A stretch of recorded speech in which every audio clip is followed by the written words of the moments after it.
la historia podríamos contar cuando Manu y Marta... Como quieras. Pero de todas maneras, no va a acabar bien. Oye, no te estoy tocando. Pablo siempre ha hecho más deporte que tú, tiene mejor cuerpo, se cuida más. Eso es absurdo. Mira, yo no quiero dejarte, pero si quieres que te deje... Una serie de desencadenadas desgracias se suceden a partir de este punto. Discuten acaloradamente. Pesa más la traición.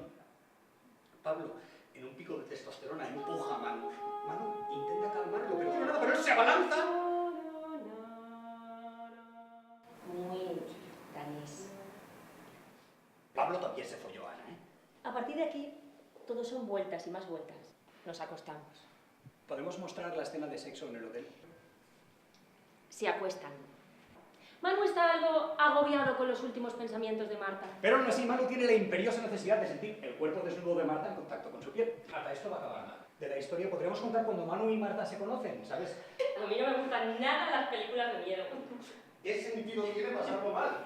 Yo soy más de Glenn Close. No, espera, ¿cómo se llama? Atracción fatal. Te juro que desde el primer momento que la vi y conociendo a Ana, me dije a mí mismo que sería incapaz de ponerle los cuernos.